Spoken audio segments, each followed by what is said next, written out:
Bienvenidos de nuevo a Neutrality Studies. Hoy tenemos con nosotros al Dr. Vyacheslav Simic, profesor de Estrategia Estatal y Gobernanza, afincado en México. Vyacheslav, bienvenido. Gracias, Pascal. Es un honor estar en tu programa. Es un placer tenerte aquí y muchas gracias por ponerte en contacto. Has trabajado mucho, de hecho, en la región de los Balcanes, de donde eres originalmente, y sobre la cuestión de qué son los pueblos eslavos y cómo encajan dentro del marco europeo de las relaciones internacionales. Quizá podríamos empezar por ahí, pero antes, cuéntanos un poco más sobre tu trayectoria y cómo llegaste a enseñar también en México.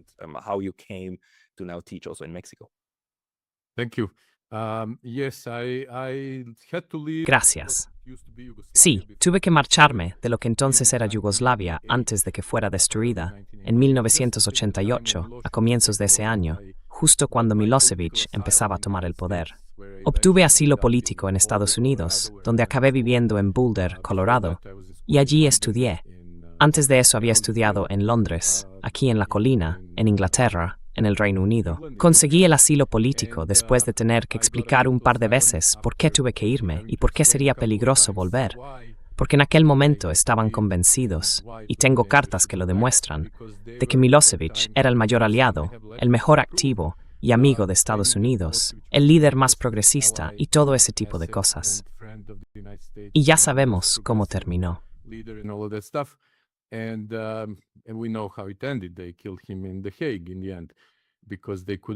Al final, lo mataron en La Haya, porque no pudieron probar ninguno de los cargos en su contra, así que lo eliminaron del juego. Y ahora todos creemos, al menos en Occidente, que era un criminal de guerra y todo eso. Yo fui de hecho el primero que advirtió que iba a ser un desastre, aunque quiero subrayar, incluso ahora, que él no fue quien causó la destrucción de Yugoslavia. Era una de las fuerzas del mal allí, un comunista anticuado, algo torpe, limitado, intelectual y geopolíticamente pasado de época, que se perdió en el gran juego y al final intentó jugar una partida con Estados Unidos. Y perdió.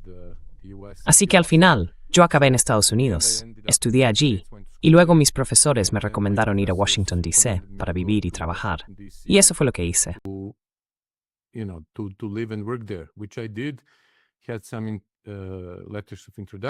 Tenía algunas cartas de presentación y una carrera muy prometedora por delante, pero pronto me di cuenta de que eso me costaría el alma y una declaración pública de que los serbios son malvados, la causa de todo lo malo en los Balcanes, y que, básicamente, siempre han sido el instrumento del diablo en la tierra.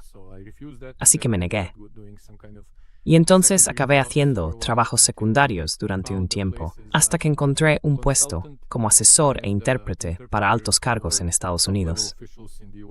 Decían que yo era muy bueno, muy preparado, y que podía traducir e interpretar todas esas negociaciones de alto nivel, con sus amenazas, chantajes y todo lo demás que forma parte de la diplomacia estadounidense, ya sabes, entre comillas, durante los últimos 2 siglos más o menos.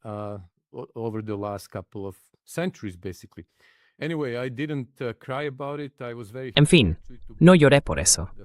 De hecho, estaba muy contento de ser como la mosca, la típica mosca en la pared, porque podía quedarme allí sentado y convertirme en otro mueble más para esos, ya sabes, príncipes de la tierra de este mundo, que deciden el destino de millones de personas. Y nadie puede mentirme sobre lo que pasó, cómo pasó, quién vendió qué a quién fue amenazado y todo lo demás. Podría contarte historias sobre esas cosas. Son muy interesantes y entretenidas. A veces tengo que, entretener a muchos amigos contándoles una y otra vez historias sobre las personas famosas que hicieron esto o aquello. En fin.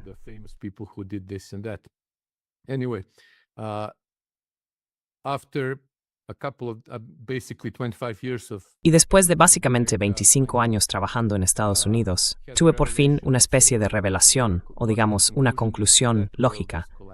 Ese mundo se está derrumbando y desapareciendo. Así que, como no puedo volver a Serbia y tener allí una vida productiva y feliz, salvo como turista, me vine a México. Siempre me había gustado por su cultura, su estilo de vida, su clima, por todo. Me encanta vivir aquí y conseguí trabajo. Una historia muy interesante, por cierto. Cómo acabé consiguiendo un puesto en probablemente la mejor universidad privada de América Latina, al sur de la frontera, como suelen decir en Estados Unidos. Estuve allí desde 2010, y la gente en Washington, cuando me fui, me decía, estás saltando del lomo de un caballo al de un burro.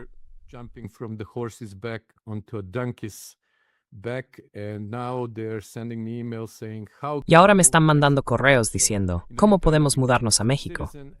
Ya sabes, así que, mientras tanto, yo me hice ciudadano mexicano, tengo una buena vida aquí y todo, y ahora ellos no pueden permitírselo, aunque tienen muy buenos trabajos, les cuesta llegar a fin de mes. Recibo muchos correos, llamadas, visitas, todos preguntando, ¿cómo podemos mudarnos a México? Pero ahora ya es un poco tarde. En fin, estudié y di clases aquí durante años, desde 2010, y ahora estoy más o menos jubilado, porque tuve muchos problemas, incluso en esta universidad tan abierta, por culpa de otros colegas, la mayoría de origen europeo, Europa Occidental, Unión Europea, que vinieron aquí. Y entonces chocaron conmigo, o mis enseñanzas chocaron con las suyas. Los estudiantes hablan entre ellos.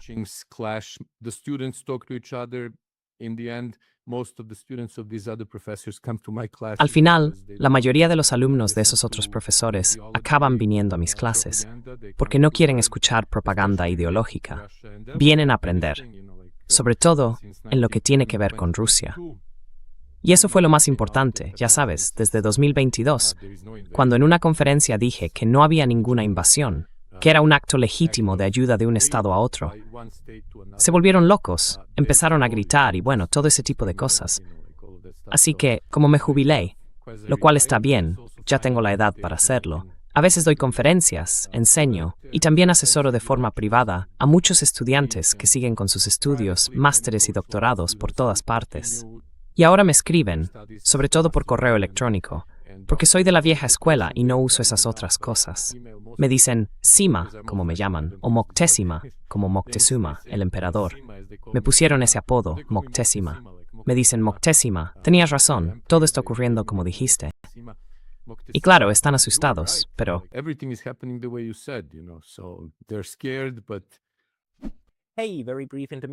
Oye, una pausa muy breve, porque hace poco me banearon de YouTube. Y aunque ya he vuelto, esto puede pasar otra vez en cualquier momento. Así que, por favor, piensa en suscribirte, no solo aquí, sino también a mi lista de correo en Substack. Es pascalotas.substack.com. El enlace estará en la descripción de abajo. Y ahora, volvemos al video. Mira, esto es bastante importante.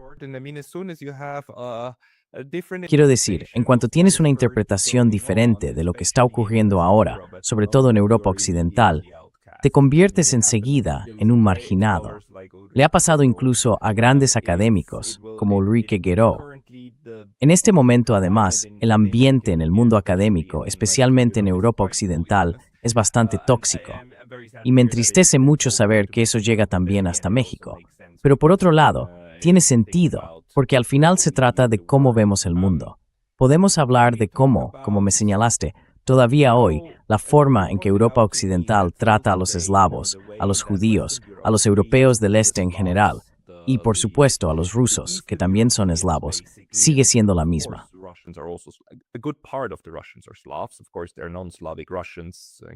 Por supuesto, hay rusos no eslavos, como los kazajos y otros, los házaros y otras denominaciones. Pero según tu investigación, ¿qué crees que es importante entender sobre cómo trata Occidente a los eslavos del sur, a los yugoslavos? Quiero decir, Yugoslavia en realidad es simplemente eslava del sur, ¿no? Tú señalaste antes de la conversación que los eslavos de Europa del Este, incluso hoy, tanto en las relaciones internacionales como en la historia, suelen quedar fuera de los libros de historia, o simplemente no se les percibe.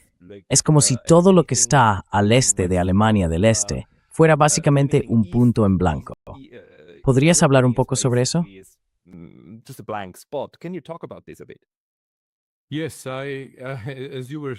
Sí, mientras decías todo eso, me he acordado de 1992, cuando el Consejo de Seguridad de la ONU impuso sanciones contra Serbia, que en aquel momento formaba parte de Yugoslavia, compuesta por Serbia y Montenegro.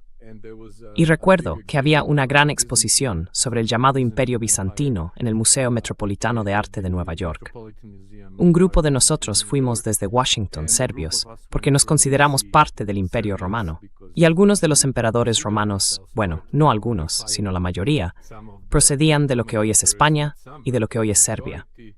Y si incluimos todas las tierras serbias que nos fueron arrebatadas, en realidad nosotros dimos la mayoría de los emperadores romanos. Y nunca lo consideramos bizantino. Para nosotros, simplemente es el Imperio Romano. Y ellos nunca se llamaron bizantinos. Siempre se llamaron a sí mismos Romanoi, ya sabes, los llamados griegos.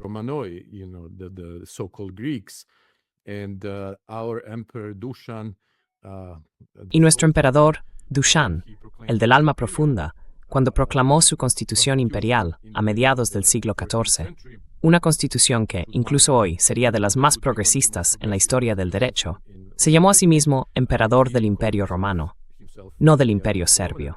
Obviamente era serbio, y era emperador serbio por sangre, pero era el emperador de los romanos.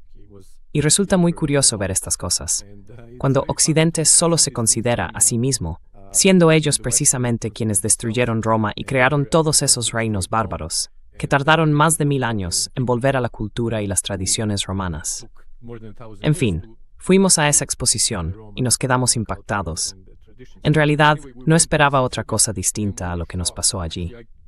Pero mis otros amigos eran más artísticos.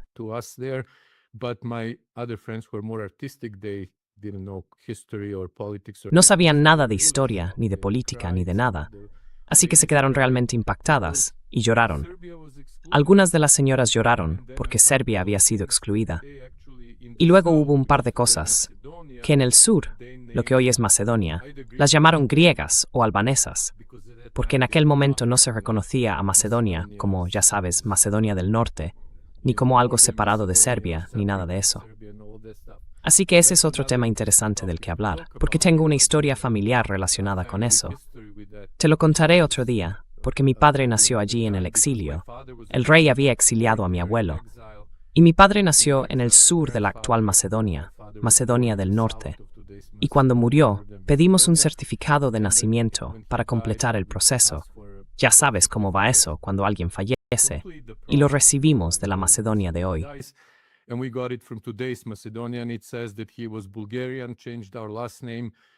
Dice que era búlgaro, que cambió nuestro apellido, que no tenía ninguna ciudadanía y que fue bautizado en la iglesia búlgara. Ya ves, están reescribiendo la historia mientras hablamos. Pero bueno, nos excluyeron. Y luego Rusia solo tenía, digamos, Kiev, y decía que estaba dirigida por los griegos. Está claro que el lobby griego en Nueva York y en Estados Unidos es muy fuerte, así que se lo apropiaron. Y el llamado Patriarca Ecuménico de Constantinopla, en la actual Estambul, es completamente una extensión de la CIA.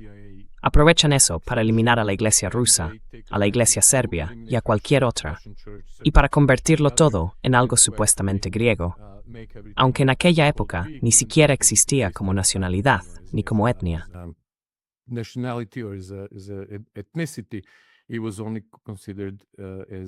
Solo se consideraba una comunidad religiosa distinta de la comunidad latina. Así que eso me pareció algo interesante. Además, ellos hablan en todos los colegios. Yo me formé sobre todo en Occidente. Tuve que interrumpir mis estudios por problemas políticos en Serbia. Y justo antes de graduarme en Belgrado, en la escuela de diplomacia, tuve que marcharme en abril. Se suponía que me graduaría, creo, en junio. Creo que es cuando la gente suele graduarse en esa parte del mundo. Y tuve que continuar mis estudios en Estados Unidos.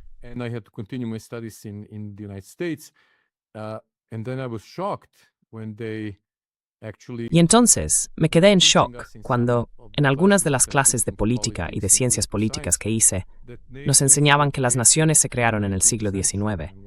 Y yo pensaba, ¿cómo? Es absolutamente increíble que un profesor enseñe algo tan falso, tan disparatado y tan absurdo, cuando sabemos que los rusos existían como nación. Nosotros, los serbios, somos de los más antiguos. Tenemos documentos que lo demuestran. Y de nuevo, en Serbia, hemos sido completamente arrastrados por esto en los últimos 25 años, desde que Estados Unidos y la Unión Europea tomaron el control de nuestro sistema educativo. Ahora están enseñando a los niños en Serbia que nunca existió una lengua serbia antigua, que era el antiguo eslavo, el antiguo idioma eslavo.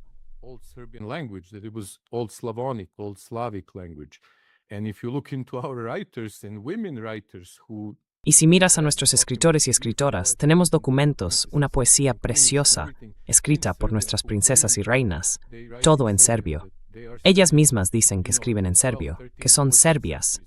Ya sabes, en los siglos XII, XIII, XIV, San Sava, el fundador de la iglesia serbia autocéfala, soberana, cuando escribe sobre sus viajes a Tierra Santa, a la que fue 4 veces, donde compró monasterios, el sepulcro de Cristo y todo eso, gastando mucho dinero en restaurar esos lugares en Tierra Santa. Él dice, subí al barco serbio y en el barco serbio viajé con nuestra marina hasta Tierra Santa.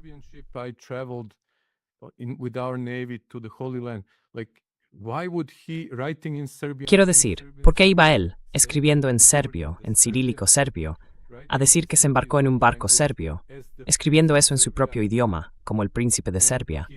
No lo hizo. Y en nuestras escuelas enseñan a los niños que no existimos. Lo mismo pasa en Rusia.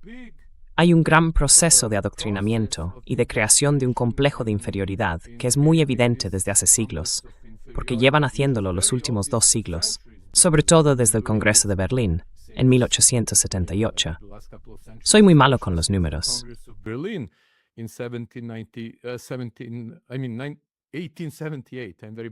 Cuando una de las condiciones previas para el reconocimiento internacional de Serbia como Estado soberano, junto con Montenegro, fue aceptar la versión de la historia que iba a llegar desde Viena y desde Berlín, la llamaron la Escuela de Historia de Viena y Berlín, que nos fue impuesta. Lo mismo ocurrió en Rusia, donde fueron sobre todo los alemanes quienes crearon la historia de Rusia y les enseñaban que eran estúpidos y primitivos, y que solo los vikingos no eran eslavos. Ya sabes, cosas totalmente absurdas que van en contra de todas las crónicas y de todo lo que se había escrito. Incluso si miras las crónicas antiguas de la República Checa, en checo vemos que existía el inglés antiguo, el inglés medio, el francés medio, el alto alemán, el alemán medio, en fin, todo eso.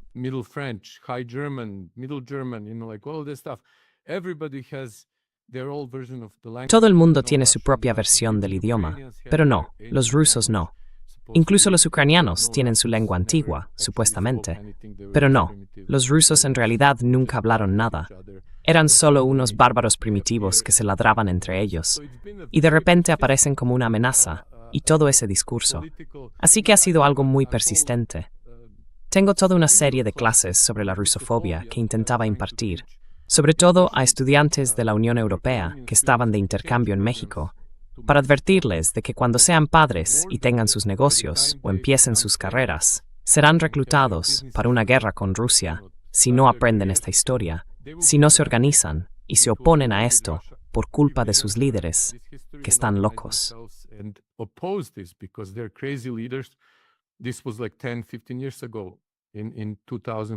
Esto fue hace unos 10 o 15 años, en 2014, por ejemplo, cuando todo salió a la luz. Y otra vez, cuando provoqué el escándalo, cuando dije que afirmaban que Rusia iba a ser derrotada y todo eso. Y yo dije, Rusia ya ha ganado solo con hacer esto en Crimea y en Ucrania.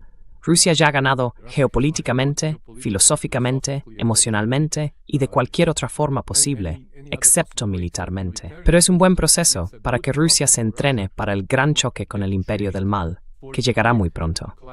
Y tiene que ser con Estados Unidos. No va a ser con Europa. Europa será como un fogonazo, cosa de un par de días. Y después vendrá una guerra real, porque el verdadero mal viene de Estados Unidos. And then it's going to be a real war because the real evil comes from the United States. Do you view it as Lo ves como algo inevitable, por cierto, con la forma en que están evolucionando ahora mismo las relaciones internacionales. Y quizá podamos volver dentro de un momento al tema de la nacionalidad y la etnicidad, que es muy, muy difícil de abordar, porque hay tantos. En cuanto lo mencionas, ya incomodas a la gente. Pero puede que te interrumpa. Recuerda tu pregunta. No es difícil hablar de ello. Lo difícil es que esta gente lo escuche. Ese es el problema.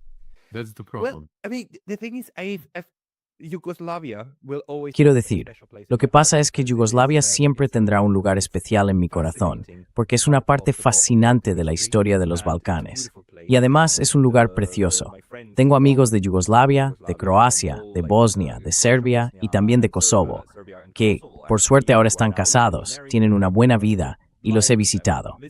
Es un sitio tan bonito, con tanto que ofrecer, tan lleno de vida y de cultura en muchos niveles distintos y con una mezcla increíble. Tiene influencias turcas, mediterráneas, de todas partes. Pero cada vez que hablo con alguien en mi canal, enseguida recibo correos de alguien que me dice algo como: eso está completamente mal, totalmente equivocado.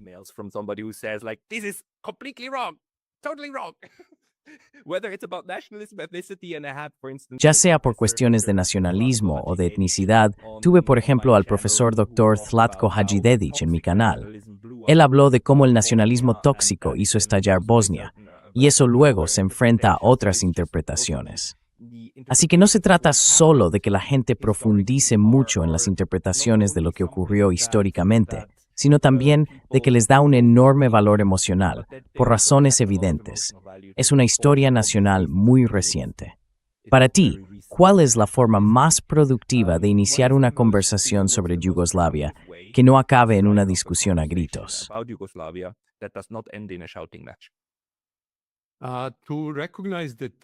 Reconocer que todo el mundo tiene un lugar allí, que todos tienen un papel que desempeñar, o que ya han tenido un papel en la historia general, en el desarrollo de la cultura y en el enriquecimiento de esa zona, y que básicamente nadie debería negarle nada a nadie, ni su existencia actual, ni lo que sientan que son. Pero también hay que reconocer los hechos históricos y documentados que no se pueden cambiar. Si no se hace, eso acaba generando problemas, ¿sabes? Y ese es uno de los temas más importantes, porque conozco a muchos serbios. Por ejemplo, conduzco con serbios, incluso algunos amigos míos, y se enfadan cuando digo que, en realidad, los croatas tienen algo que siempre repiten, eso de una cultura croata de 1000 años. Y la verdad es que es cierto.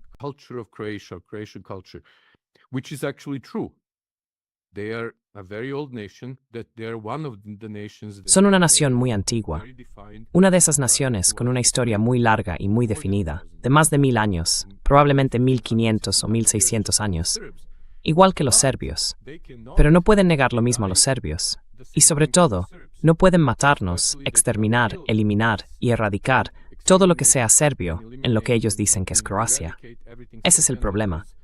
Por ejemplo, mi nombre, Visheslav. Ellos dicen que es solo croata, y no es así. Evidentemente, yo soy serbio, y muchas veces me han abrazado porque me veían en algunos de esos foros en Estados Unidos, cuando había distintas delegaciones, y pensaban que era croata, y me trataban como a un croata.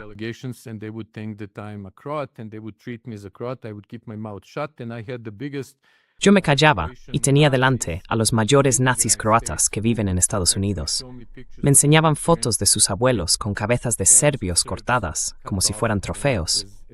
Y todo eso pasó en Portland, en Oregón, en una conferencia donde estaba un ministro croata de Agricultura, o algo así, no lo recuerdo bien. Era de hecho una persona muy decente, que no se metía en política. Se dedicaba a trabajar para mejorar la agricultura en Croacia, que en realidad quedó destrozada tras entrar en la Unión Europea, eliminada y destruida. Pero bueno, esa es otra historia. Él no se metió en todo esto. Pero yo formaba parte de su comitiva, junto con el Departamento de Estado y otros croatas que habían ido a verle, simplemente porque él era croata.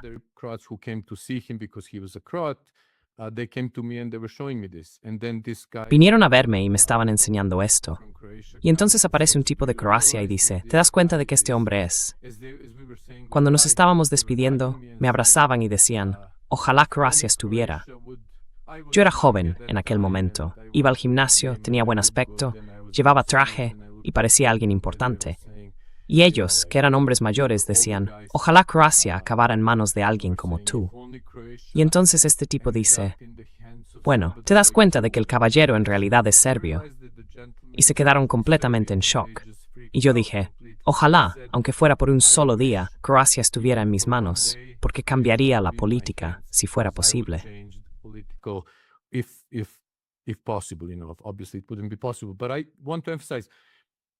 Obviamente, no sería posible. Pero quiero subrayar algo. Reconozco y admiro esa lucha de siglos, de más de 1000 años, del pueblo croata, de los nacionalistas croatas, por su independencia, por sus raíces, su origen, sus características y todo lo demás. Lo único es que, a diferencia de lo que se enseña o se difunde en Occidente, nosotros nunca luchamos entre nosotros. Croatas y serbios nunca combatimos en toda nuestra historia, hasta la Primera Guerra Mundial, básicamente. Cuando formábamos parte del Imperio Austrohúngaro, fueron reclutados, entrenados y enviados a Serbia para invadir durante la Primera Guerra Mundial. También participaron eslovenos y musulmanes de Bosnia, y fue entonces cuando luchamos. Y luego, en la Segunda Guerra Mundial, existió ese llamado Estado Independiente de Croacia, donde se produjeron genocidios contra serbios, judíos y gitanos, sobre todo contra los serbios en cuanto al número de víctimas.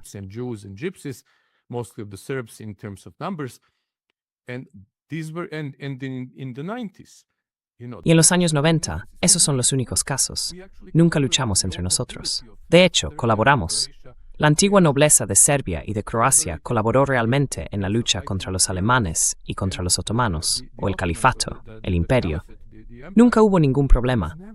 Los musulmanes de Bosnia nunca lucharon como musulmanes bosnios. Luchaban como buenos soldados de Alá en la yihad contra los infieles. Nunca se vieron a sí mismos como bosnios, como una nación. Son una creación del Partido Comunista, que quiso convertir a esos serbios o croatas convertidos, en su mayoría serbios, según mis investigaciones y los hechos que conozco. Tenemos documentos sobre cuándo se convirtieron. Ellos lo saben. Lo negarán. Ya verás. Probablemente recibirás correos sobre esto. Pero fueron considerados una nación musulmana. No eran bosnios.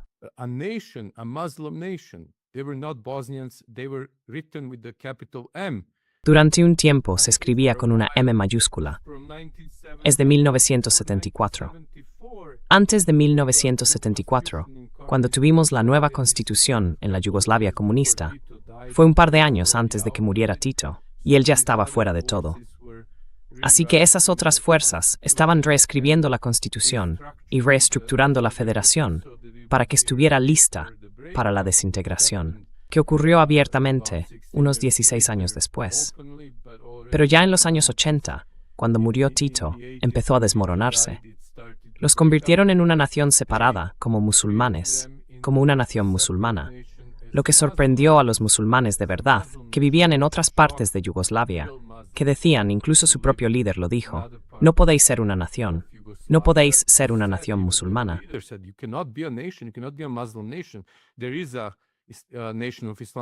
En Estados Unidos existe la nación del Islam, pero es algo completamente distinto. Es algo de la comunidad negra, afroamericana, lo que sea, pero no es una nacionalidad.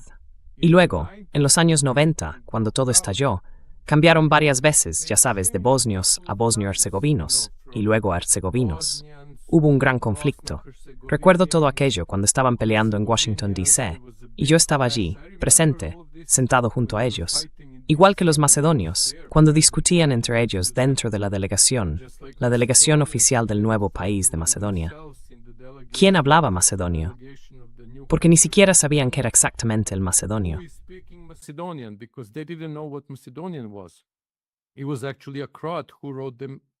En realidad, fue un croata quien escribió la gramática y creó el idioma macedonio. Igual que ya sabes, aquella mujer búlgara que encontró documentos en los archivos austríacos sobre cómo la nación albanesa fue creada por los austríacos, por el Imperio Austrohúngaro, para separar a los serbios y a los rusos del mar Adriático. Te estoy lanzando muchas cosas a la vez, pero tenemos que reconocer esto, que esa gente tiene un derecho. Y hubo fuerzas, a finales de los 80 y principios de los 90, que querían unirse por todos los lados. Bueno, no tanto unirse, sino trabajar juntos para encontrar una solución y evitar la guerra.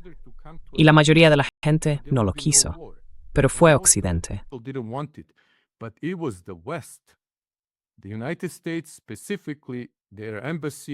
Estados Unidos, concretamente su embajada, tenemos los documentos y los testimonios del ya fallecido embajador canadiense, que fue con ese tipo, que lo invitó como aliado, pensando que Canadá simplemente seguiría el juego. Y gracias a Dios, nos dejó testimonios, experiencias de primera mano, sobre cómo convencieron al liderazgo musulmán, a ese tipo horrible, satanista, Alija Izetbegović de Bosnia, para que retirara su firma del acuerdo de paz en Bosnia y empezara una guerra, con el apoyo de Estados Unidos, lo mismo que hicieron después en Ucrania. Como siempre digo, Yugoslavia fue el campo de pruebas para preparar todo lo que vendría con Rusia. Fuimos el escenario experimental de lo que iba a pasar con Rusia y más tarde con China.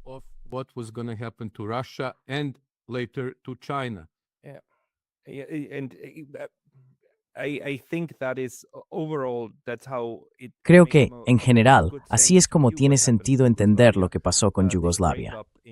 Aquella desintegración en los años 90 no estaba ni mucho menos predeterminada. Había muchas formas de evitarla, o de no haber permitido nunca que llegara a ese punto. Hubo factores internos y también externos. En cuanto a la cuestión nacional, creo que el profesor Hasiderik tendría una interpretación distinta sobre Bosnia y Bagels en el siglo XIX. Pero podemos dejar eso a un lado y centrarnos un poco más en lo que podríamos llamar la parte racista. La parte racista del proyecto imperial, que incluía claramente la idea de dividir y dominar. Kirasir, Andrew Musvichewis, Petodid. Y hoy está conquistado. Si miras la base militar estadounidense más grande de toda la región, está en Kosovo, claro. ¿Y cómo estás? Sí, dejémoslo ahí. Digamos que sí, lo dejamos así. Quiero decir, está ahí. Estados Unidos reconoció que Kosovo forma parte de Serbia. Tienen su firma en una resolución anterior que dice que Kosovo y Metohija son una provincia de Serbia. Sí. Eso está por encima de cualquier otro político. Es derecho internacional. Así que deberíamos atenernos a él.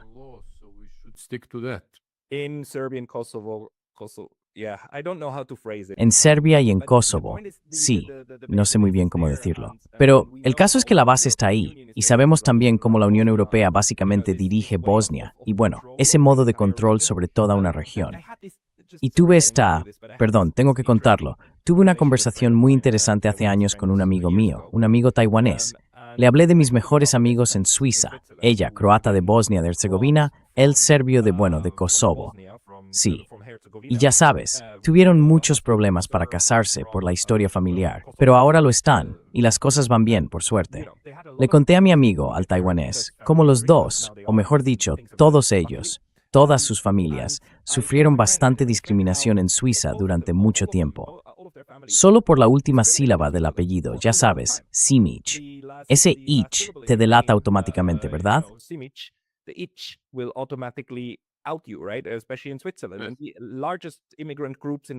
Especialmente en Suiza, los grupos de inmigrantes más grandes en los años 90 eran, ya sabes, de las distintas partes de Yugoslavia. Había mucho racismo.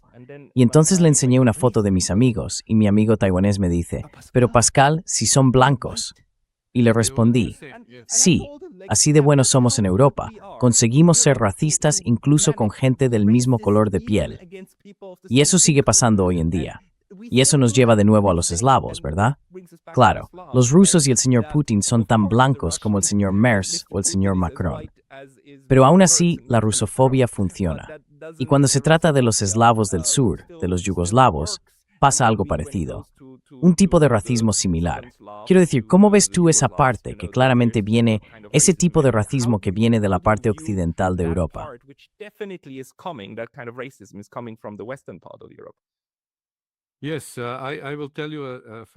Sí, te voy a contar una historia graciosa, e intentaré que no suene racista, aunque en realidad lo es, pero al revés.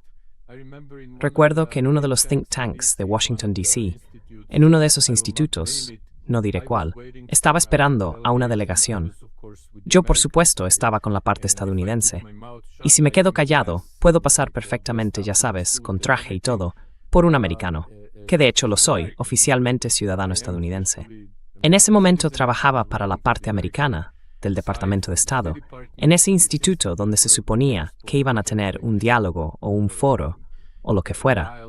Y la delegación serbia, esto fue justo después de que derrocaran a Milosevic con el nuevo gobierno y todo aquello, pues estábamos allí sentados. Y los serbios iban llegando. como fueran llegando. The Serbs were coming, whatever they were. I don't know if all of them were Serbs or there were other ethnicities. No sé si todos eran serbios o si había gente de otras etnias, pero una chica negra se gira hacia mí. Simplemente estaba a mi lado. No la conocía de antes, ni la volví a ver después. Y me acuerdo perfectamente de esto. Se gira y me dice, se nota que vienen los eslavos, huelen mal, ¿sabes? Yo me lo tragué y no dije nada, pero lo uso como ejemplo de que incluso una persona negra, que probablemente ahora diría que forma parte de Black Lives Matter o de Antifa o lo que sea, porque esto fue, ya sabes, durante los años de Obama, probablemente esté denunciando el racismo sistémico contra los negros en Estados Unidos. Systemic racism against black people in the United States. She herself got this. Ella misma incorporó ese racismo anglosajón, occidental, estadounidense, en su forma de pensar cuando se trata de los rusos. Y dije que eso también me costó muchos puestos, trabajos y estatus en Washington. Cuando hace ya muchas décadas, afirmé que el racismo que ya no pueden expresar contra los negros, los mexicanos, las mujeres, bueno, las actitudes contra las mujeres, los judíos o quien sea, porque todo eso está prohibido y te hace perder el trabajo, lo concentran y lo dirigen contra los europeos blancos, que no tienen a nadie que los defienda y que son vistos como los malos. Aunque especialmente los eslavos del sur, nunca tuvimos colonias. No fuimos potencias coloniales. De hecho, fuimos colonizados. We were not colonial powers. We were actually colonized. This is something that shocks my Mexican students. Esto es algo que sorprende mucho a mis estudiantes mexicanos cuando se lo cuento en clase.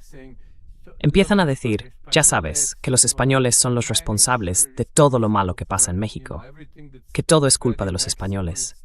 Y yo les digo, vale, no seáis como los serbios, como mi gente. Cada vez que algo va mal, decimos que son los turcos, porque estuvimos bajo dominio turco durante 500 años. Lo cual no es cierto, pero es un mito que se repite. Y con los españoles pasa algo parecido. Quiero decir, los mexicanos, los latinos o las poblaciones originarias eran muchísimas naciones distintas. Incluso hoy hay 68 pueblos que, según los criterios de independencia que aplican Europa Occidental y Estados Unidos, a Europa del Este y a Rusia, tendrían derecho a su propia independencia.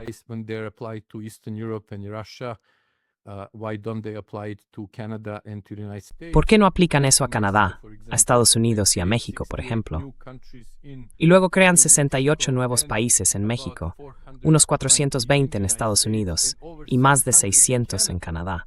¿Te imaginas que de repente las Naciones Unidas tengan como 1000 nuevos miembros, que Estados Unidos se reduzca a 1/3 de su tamaño y que Canadá básicamente desaparezca?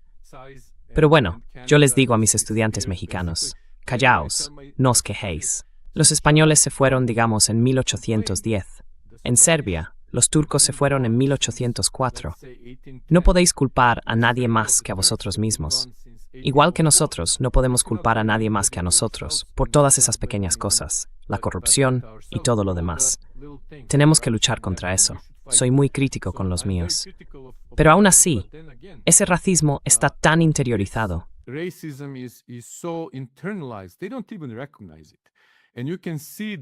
Ni siquiera lo reconocen. Y se les nota la sonrisa. Ya sabes, como cuando dices algo, como que en realidad la civilización empezó en lo que hoy es Serbia, Rumanía, Bulgaria, la agricultura. Hay documentos, pruebas, de todo, en agricultura, en metalurgia, en todo eso. Y ellos simplemente ponen esa cara, como si fuera algo tan obvio. Es muy fácil de ver. Recuerdo que en la ONU, por ejemplo, fui otra vez con la delegación estadounidense. Esto fue durante los años Yeltsin y los primeros tiempos de la llamada independencia ucraniana, cuando en el Consejo de Seguridad había un embajador ruso y nosotros estábamos entrando.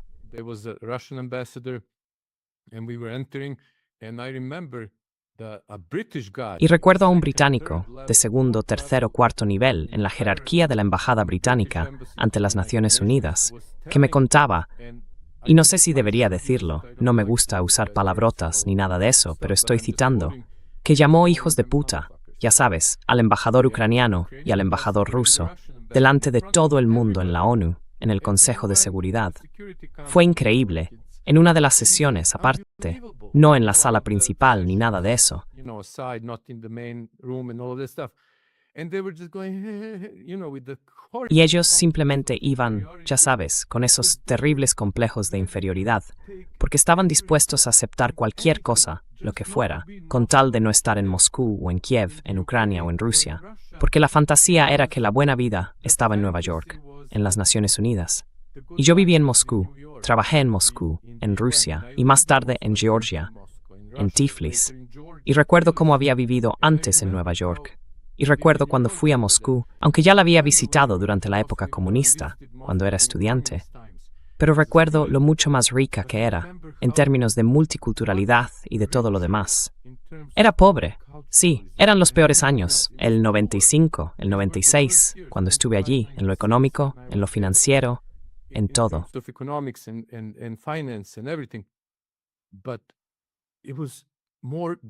Pero era más grandioso que en cualquier época en Nueva York, cuando yo vivía allí. Y Nueva York era sucia, mugrienta, malhumorada, y todo el mundo era desagradable. Estaba sucia y grasienta por todas partes, con ratas y de todo. Y aun en aquellos años horribles en Rusia, seguía siendo grandiosa y magnífica. Claro, ahora me llegarán correos diciendo que Sima está totalmente obsesionada con Rusia y con todo eso, pero los hechos hablan por sí solos. Basta con ir hoy a Moscú y comparar, verlo con tus propios ojos. Y otra vez, si formas parte de la prensa, ya sabes, como durante los Juegos Olímpicos de Sochi, ¿te acuerdas? Cuando mostraban un váter que no funcionaba en la Villa Olímpica y decían que eso era típico de Rusia, que allí nada funciona y todo ese rollo.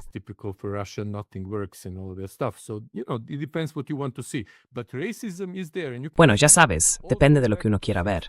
Pero el racismo está ahí y se puede rastrear hasta el siglo XVI en Inglaterra. Y viene de esa idea grandiosa que llegó a Inglaterra con la reemigración judía y la influencia sobre los protestantes bajo Cromwell, con ese complejo de superioridad que, según ellos, tomaron de los judíos, la idea de ser el pueblo elegido. Así que este es el choque entre los llamados cristianos sionistas, que afirman ser los elegidos. En realidad, detestan a los judíos. Lo sé, los he escuchado hablar abiertamente, porque dicen que los judíos no son los elegidos, pero que les resultan útiles. Era inteligente tu sionismo cristiano. Utilizan los wars para ignorar el fin que buscan. Exacto. Y el gobierno de Israel está utilizando, y quienes lo apoyan también están utilizando, el poder de Estados Unidos. Pero eso es otra historia. Este complejo de superioridad en Inglaterra surgió de esa visión protestante de verse a sí mismos como un pueblo elegido. Y cuando emigraron a Estados Unidos, lo transmitieron a su clase alta protestante, los llamados WASP, que eran quienes dirigían el país. Y eso se nota claramente en toda la literatura y en todo lo demás, en ambos países. Luego se extendió al resto de Europa Occidental.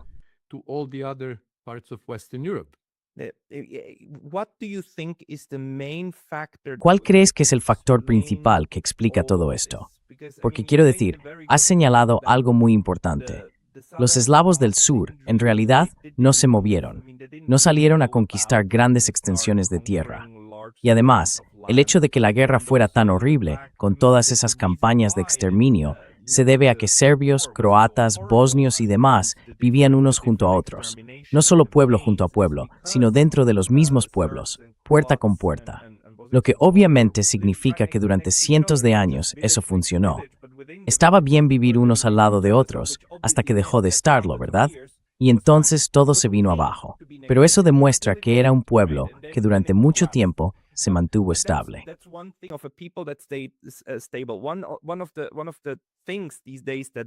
Una de las cosas que últimamente me parece muy importante es que los europeos occidentales nunca se mantuvieron estables. Siempre intentaban ir a algún sitio. Tuvieron cruzadas hacia Tierra Santa, por un lado. También campañas para derrocar a Rusia, ¿verdad? Napoleón quizá fue solo uno de los más grandes en su momento. Y por supuesto, fueron hacia el oeste. Y allí exterminaron a pueblos en el oeste, en Norteamérica. Simplemente se sentaron, dijeron, es nuestra tierra, y luego mataron a quienes estaban allí antes, quiero decir, de distintas maneras. Y después siguieron expandiéndose. En fin, esa es la cuestión. que los europeos occidentales ampliaron el territorio físico que estaba bajo el control de personas que se parecían a ellos. Y, por supuesto, mantuvieron los derechos políticos muy cerca de sí mismos.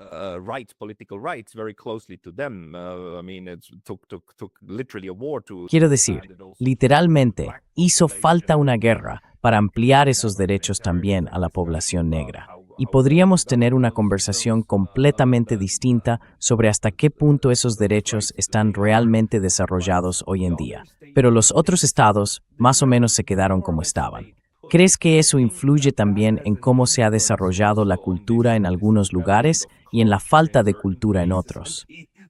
Y esa imitación, ¿no?, de que el Tribunal Supremo y otras instituciones de Estados Unidos estén inspiradas en templos de la antigua Grecia, es algo un poco extraño para una nación que tiene apenas 250 años, ¿verdad? Pero bueno, una nación o un país, un sistema político. ¿Podrías hablar sobre eso?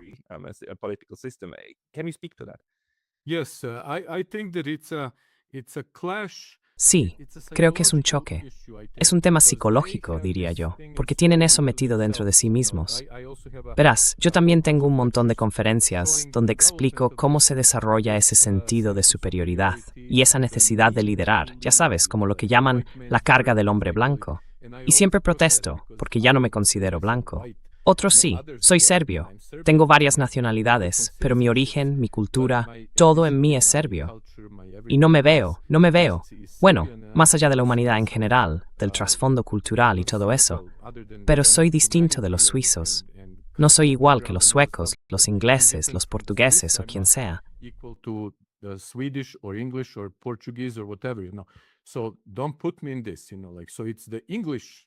Así que no me metas en esto. Es la cultura inglesa, la clase alta inglesa, la que desarrolló esa necesidad de sentirse superior, a pesar de que en realidad, durante siglos, fueron bastante inferiores.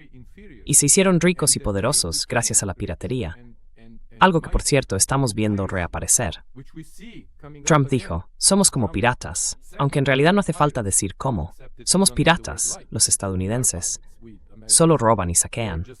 Así fue como la reina Isabel, con Francis Drake y los demás, robó el oro robado a través del genocidio cometido por los españoles y los portugueses en América Latina, contra los pueblos nativos, contra las razas y naciones originarias, que eran muy sofisticadas y desarrolladas a su manera.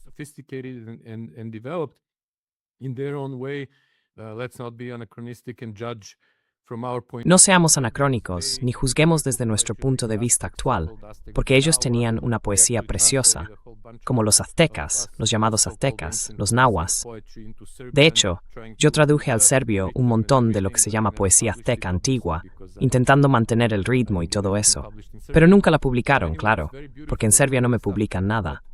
En fin, es muy hermosa, todo ese material, pero impusieron su poder a nivel internacional, robando también a los franceses, a los portugueses y sobre todo a los españoles. Y luego internamente impusieron la creencia en la brujería y la eliminación de las brujas.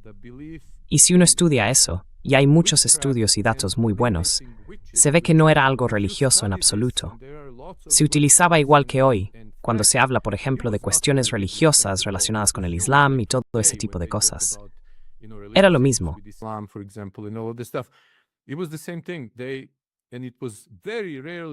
Y casi nunca era la Iglesia Católica. Siendo serbio, no soy muy amigo, o más bien, soy muy desconfiado y tengo bastante miedo de la jerarquía de la Iglesia Católica. No de los católicos de a pie. Claro, ellos simplemente nacieron en una familia católica, igual que yo nací en una familia ortodoxa serbia. Así que no los veo como enemigos, ni nada por el estilo. Son personas con las que tengo que encontrarme y juzgar después, según mi relación con ellos y lo que hagan. Pero con la jerarquía, ahí sí tengo que defenderme. La mayoría de las películas en Occidente, en Hollywood, van contra la Iglesia Católica, mostrando que quemaba brujas. Pero muy pocas brujas fueron quemadas por los católicos. Algunos obispos locos dentro de la jerarquía decían, no, esto es superstición. Fueron los ingleses y los alemanes primitivos, los anglosajones bárbaros, los que lo hicieron. Los protestantes fueron los que lo hicieron. ¿Sabes por qué? Porque había muchas viudas que querían eliminar. because there were lots of widows that they had to eliminate. Elder women, and at that time, remember, it's not Mujeres mayores. 60 or 70 Y en aquel years momento, old. recordemos, no estamos hablando de 60, 70 u 80 años. Era una mujer de unos 40 que había heredado de 3 o 4 maridos anteriores que habían muerto una gran cantidad de propiedades. Y claro, en manos de una mujer, eso se consideraba inútil. Entonces, ¿cómo te deshaces de ella? Pues bien, aparece el último hijo del último marido, o el primogénito de ese último marido, quizá de un matrimonio anterior. 3 esposas antes de esta mujer que se casó con él. Y ese hijo quiere las propiedades de su padre, pero ahora pertenecen a esta mujer, que además volverá a casarse. Y él las quiere.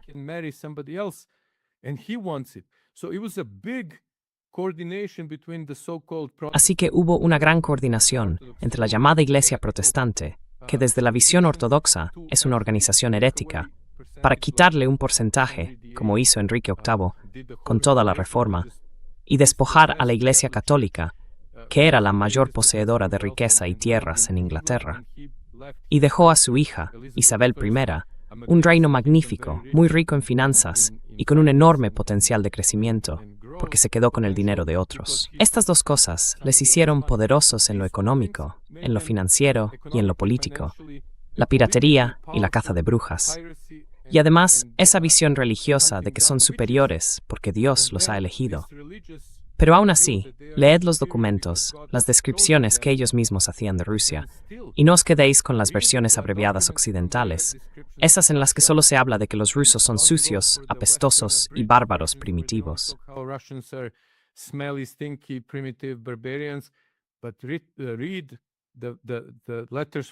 Pero lee las cartas de sus esposas, por ejemplo, o de sus amantes cuando volvían a Francia, a Inglaterra o a otros países occidentales. Hablan de cómo, o las niñeras que escribían de vuelta a Francia, a Alemania o a Inglaterra, de lo magnífica que es Rusia, de cómo les sorprende la riqueza y la inmensidad de esa tierra, y lo sofisticada que es. No lo podían soportar. Así que se mezcla esa falsa sensación de superioridad, o esa necesidad de sentirse superiores inducida de forma religiosa o fanática, con el miedo y la envidia. Porque, como dije antes de empezar a grabar esto, los eslavos somos la parte más grande de la llamada población blanca, y no nos vemos como blancos. Nos vemos como polacos, rusos, serbios, croatas, lo que sea. Polish, Russian, Serbian, Croat, whatever. And this is the part of the Y esta es la parte de la familia europea de naciones, si quieres, no en términos de estados, sino de naciones, nacionalidades, grupos étnicos. Es la única que sigue sin verse afectada por todo eso que está destruyendo a las naciones occidentales. Si a ellos les gusta todo ese tema del wokeness y todo lo demás que están haciendo en Occidente, si creen que les beneficia, perfecto, no nos importa. Pero es evidente para todo el mundo que eso los está destruyendo. Mira la estructura política en Occidente, se está desmoronando. Mira la Unión Europea, la llamada Unión Europea. No es una Unión Europea. Hablan de Europa y no tienen a los 2 países más grandes de Europa dentro de la Unión Europea.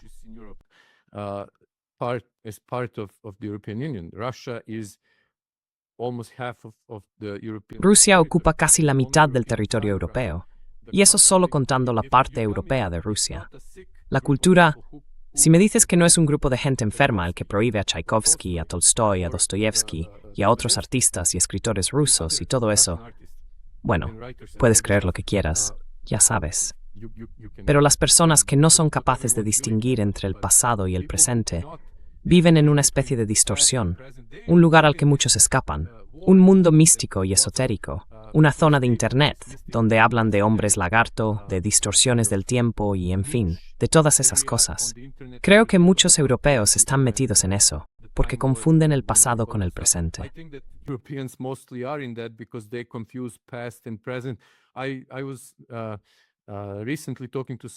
Hace poco estuve hablando con algunas personas sobre nuestro escritor, dramaturgo y poeta serbio, un príncipe obispo de lo que hoy es Montenegro, aunque él se consideraba serbio. Njegoš, que de hecho fue mencionado en La Haya, en el Tribunal Internacional de Justicia. Esto demuestra lo enferma, inculta y primitiva que puede llegar a ser esta gente, los que ocupan los cargos más altos y pretendían presentar cargos contra Grzegorz, que murió a mediados del siglo XIX.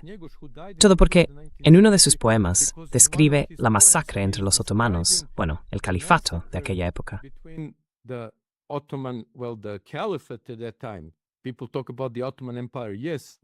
La gente habla del Imperio Otomano. Sí, era el Imperio Otomano, pero en realidad era el Califato Islámico el que intentaba exterminar a los serbios en Montenegro. ¿Qué es hoy Montenegro? Y este conflicto, como él lo describía, esos hechos ocurrieron a mediados del siglo XVIII, y él vivió en la primera mitad del siglo XIX. Así que estaba describiendo eso. Y algunos de esos abogados, ya sabes, la Fiscalía de La Haya, iba a presentar cargos. Y lo tenemos en YouTube, creo. Aún así, lo tengo guardado en mis archivos porque conservo todo, ya que todo eso se borra y se elimina.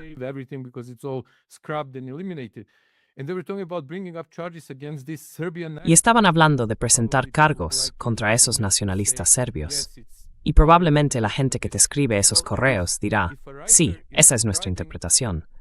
Pero a ver, si un escritor describe, por ejemplo, los asesinatos de judíos en Auschwitz o algo así, y luego alguien dice que ese escritor es un nazi y que deberíamos prohibir sus libros porque lo describió tan bien que casi parece real, que de hecho lo fue.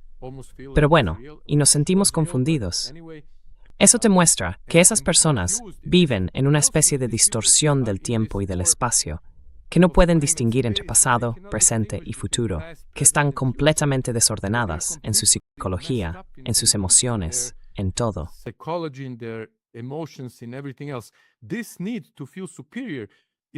Esa necesidad de sentirse superior se proyecta sobre cualquiera a quien se pueda señalar como desagradable, malvado, feo, horrible, lo que sea, con tal de que yo quede como el bueno. Y eso es lo que hemos visto en esta especie de wokeness, en toda esta campaña contra Rusia, contra los eslavos. Porque ellos, yo siempre les muestro a mis estudiantes mexicanos ejemplos típicos de noticias de México.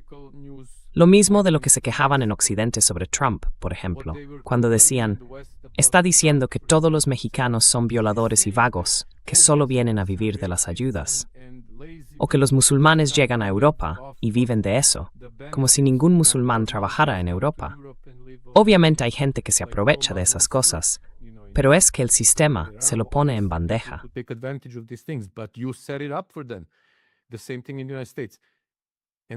Lo mismo pasa en Estados Unidos. Y entonces les digo, vale, pero Trump solo está diciendo en voz alta lo que vuestros medios os han estado mostrando todo el tiempo. Porque cuando ves las noticias sobre México, siempre aparecen esos hombres mexicanos feos, con pinta de asesinos, como salvajes y desagradables. Y claro, no te fías de ellos. Y las mujeres siempre las muestran como bajitas, rellenitas, no muy guapas y así todo. Pero México está lleno de gente preciosa, como en cualquier sitio, Suiza, Serbia, Japón, donde sea. Puedes encontrar gente fea, gente con sobrepeso, gente perfecta, con aspecto casi angelical. Todo depende de lo que elijas ver y de lo que elijas proyectar.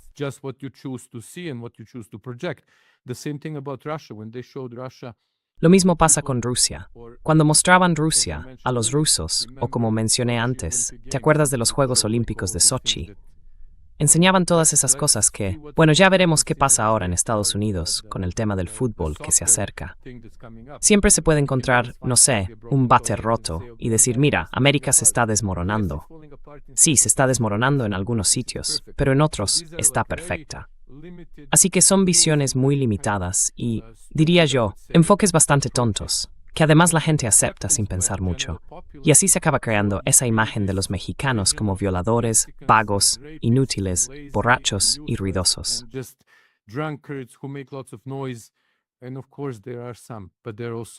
Y claro, que hay algunos así, pero también hay personas maravillosas, estupendas, que trabajan duro, que se ganan bien la vida en Estados Unidos y que aportan muchos valores, cultura, historia y todo lo demás. Lo mismo pasa con Rusia.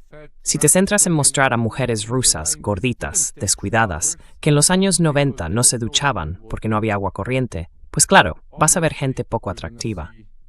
Pero si ves a rusos que beben porque perdieron su trabajo, porque su hijo murió en Afganistán, porque lo enviaron allí y era su único hijo, Y el padre simplemente se rindió y se refugia en el alcohol para olvidarlo todo. Es lo mismo que pasa ahora con la clase media en Estados Unidos, con el fentanilo, escapando de la crueldad de la vida moderna americana.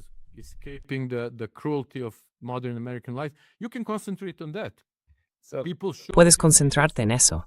La gente muestra esos vídeos de Los Ángeles y de ciudades americanas donde se ven esos adictos al fentanilo, todos retorcidos, ya sabes, con mal aspecto, con mal olor y todo eso. Sí, eso también es América, pero también hay cosas preciosas. Así que todo depende. Sabes, el problema de todo el mundo es este, y voy a terminar con esto para que luego puedas hablar tú. Tengo tendencia a hablar demasiado. Una cosa que me gusta de Marx es una cita famosa en la que dice que los filósofos antes de Marx, o quienes hablaban de Marx, no recuerdo quién lo dijo, pero era sobre Marx, tendían a describir el mundo, mientras que Marx y los marxistas querían cambiarlo.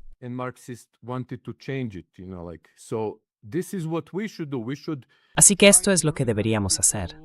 Deberíamos intentar organizar a la gente de todo el mundo en comunidades de intelectuales y personas realmente formadas que sepan cómo organizar asuntos políticos, para que trabajen juntos, lleguen al poder y sustituyan a esos idiotas y a esa gente malvada y despreciable en Suiza, en Serbia.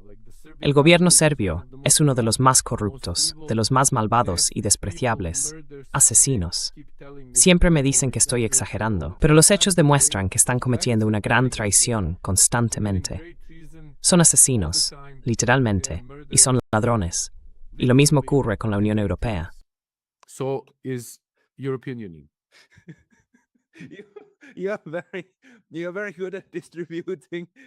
Eres muy bueno repartiendo de forma equitativa entre todos, y se lo merecen. Pero creo que si tuviera que resumir nuestra conversación de esta última hora, diría que ha sido sobre ser conscientes de la realidad selectiva, de los selectivos que somos cuando creamos estos conceptos, ¿no? Ya sea desde lo nacional, quién soy o qué es mi nacionalidad, hasta cómo percibimos a otros países y cómo se les representa.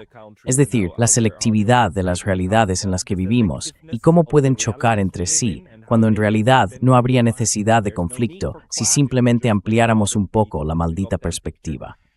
He disfrutado mucho esta charla, y sí, hemos llegado a la hora. Pero dime, ¿a dónde puede ir la gente que quiera leer más de ti o escuchar más de tus análisis?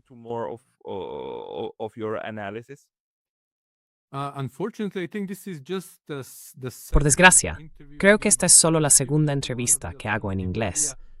Di 1 a 1 de los medios alternativos que me recomendó un amigo, el mismo del que te hablaba antes, el que quería presentarme contigo. Y esa persona me llamó. Pero es un grupo bastante de nicho en Estados Unidos, muy antiglobalista y todo eso. Y la entrevista fue muy bien recibida. Recibí muchos correos y mensajes de esa gente diciéndomelo. Pero son muy estadounidenses, muy nacionalistas, centrados únicamente en su país, y no son capaces de ver más allá. Siguen pensando que son los mejores, los únicos, y que tienen una misión para salvar al mundo.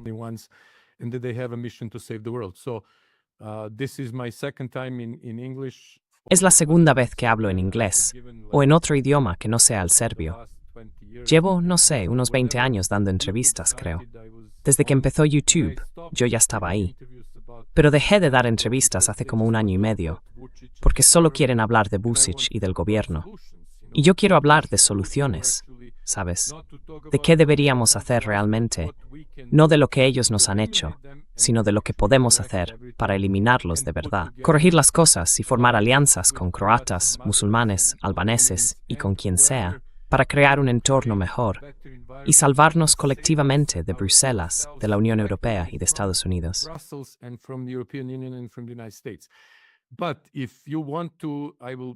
Pero si quieres, puedo dar mi dirección de correo electrónico para que la gente me contacte y yo les enviaré los PDF de esos libros y todo lo demás. Y quizá haya otras personas que me inviten a charlas en programas parecidos al tuyo. De hecho, quiero decir que he visto casi todos tus programas. Siempre insisto con mis amigos, cuando hablamos de ti y de tu programa, que a todos les encanta, tanto el programa como tus invitados.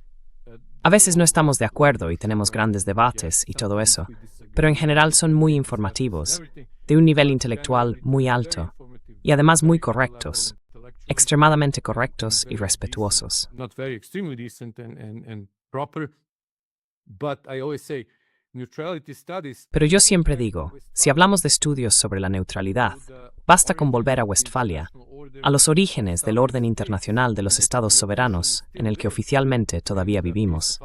La paz de Augsburgo, la paz de Westfalia, la paz de Utrecht y la paz de Tilsit. Ahí está la neutralidad. Si volvemos al equilibrio de poder, si volvemos al respeto por el principio de cuius regio eius religio, es decir, no te metas en los asuntos de los demás. Tu país es tuyo, mi límite es mi frontera. Tu frontera es sagrada y yo no me meto en la tuya, igual que tú no te metes en la mía. And I don't get involved in yours, you don't get involved in mine. And we negotiate. Remember the very good Y negociamos. Recuerden la excelente definición de diplomacia de René Albrecht. Siempre tengo problemas con el francés. Él decía que la diplomacia es la gestión de las relaciones entre naciones soberanas, a través de negociaciones llevadas a cabo por los agentes adecuados. Y eso ya no lo tenemos. Ahora hay todo tipo de entidades no soberanas. ¿Qué es la Unión Europea? No es una entidad soberana. Y sin embargo, incluso aquí en México, tenemos una embajada a la Unión Europea. En lugar de agentes adecuados, amos TikTok, Twitter o lo que sea que use Trump. Eso no es diplomacia. And Twitter or whatever Trump is using. This is not diplomacy. And then stop practicing this revolutionary Y luego hay que dejar de practicar esa diplomacia revolucionaria, entre comillas, que los estadounidenses han estado aplicando durante los últimos 40 años y que destruye. Por eso titulé mi libro sobre Kosovo, sobre la privatización en Kosovo, Kosovo, el punto cero del orden mundial neoliberal. Ahí fue donde murió, no en Irak, ni en Afganistán, ni ahora en Gaza o en Irán. Murió en Serbia en el 99, en el 95 en Bosnia, cuando bombardearon a los serbios en Bosnia. Ahí fue cuando todo murió. Pero no queremos hablar de eso porque incomoda a algunos. Ya sabes, aquí los llaman fresas porque se magullan con facilidad. Las fresas, como los copos de nieve en Estados Unidos, ya sabes. Las fresas, like snowflakes in the United States, you know. Es otra conversación que tenemos que tener. Habíamos planeado ir a Kosovo, pero nos absorbió todo lo demás de lo que teníamos que hablar sobre la visión general. Pero estoy muy agradecido de que hayamos podido hacer esto. Cualquiera que quiera ponerse en contacto contigo, estaré encantado de conectarle por correo electrónico. Y Vyacheslav Simic, muchísimas gracias por tu tiempo hoy. Gracias, Pascal.